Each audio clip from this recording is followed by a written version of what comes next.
Hello again, it's Noob, and Squire are a very popular brand for some good reason here in the UK, and I see these an awful lot used in sort of communal areas, just generally where communal bins and things are stored.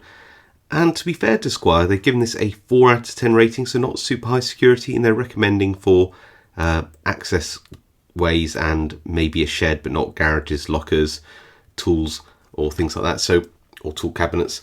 I think that's what these ticks mean anyway. So they're pitching this as a relatively low security product with a 10-year guarantee. I just thought we'd explore this one and see what we can find out about it. So I'm going to try and cut through these blister pack things, which I absolutely hate, but you know, I appreciate that it's probably a cheap, strong and trusted way of securing things like this. I think I've got enough.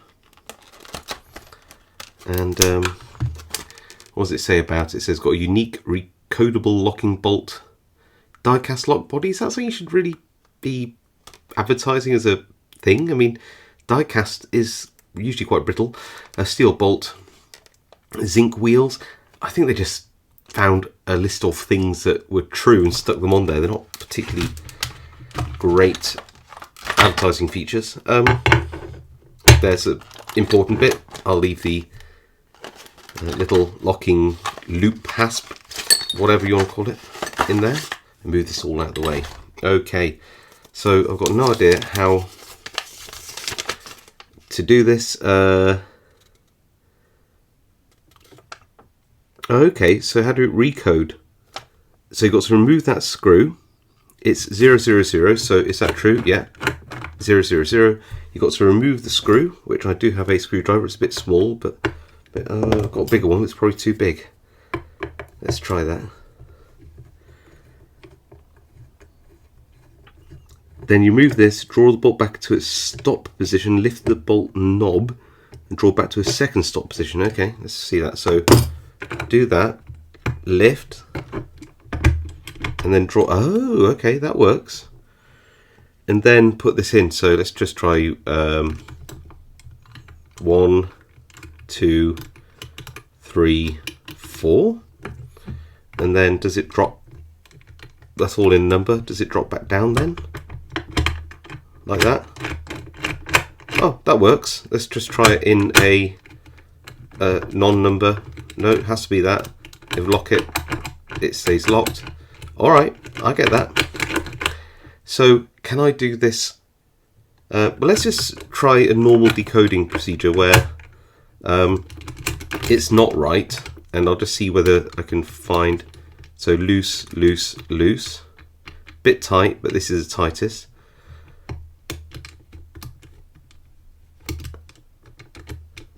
Okay.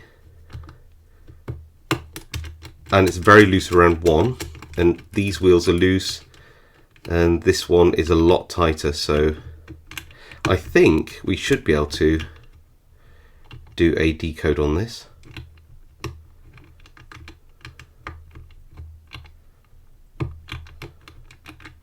Yeah, I think we should be good. So what I'm going to do is put that in its actual number, like that.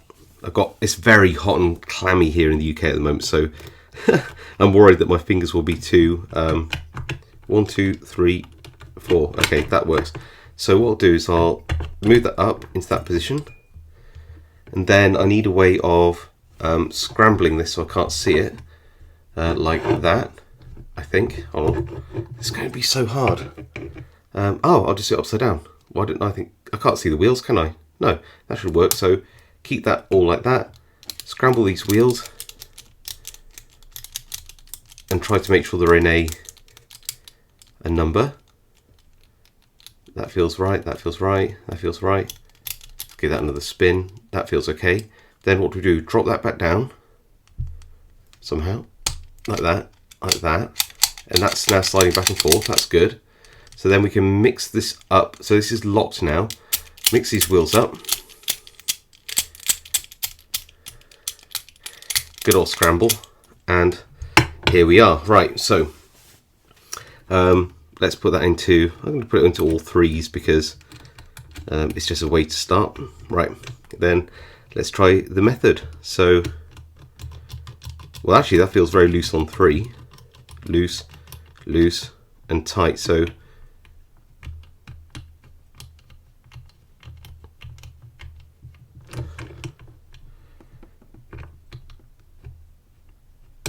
okay, that's in a false gate and very tight, so I don't trust that. And that's in 1, I think that's right. So it looks like 3, possibly. And that wheel's tight now, so let's try and move this on.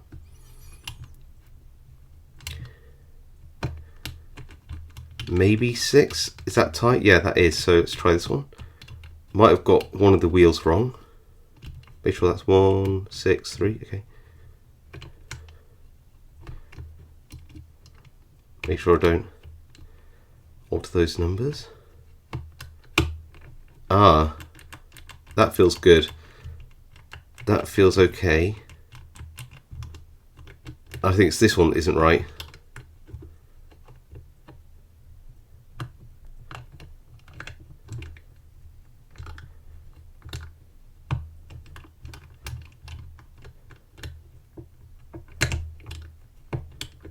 Ah, we got it. So it was this number here. There we go. It was, which way do you read it? This way? 1069? Or was it 9601? It doesn't matter. But there you go. There were false gates in this, it felt. But you just do the standard way through this. You find the one wheel which is giving you the most resistance, the binding wheel.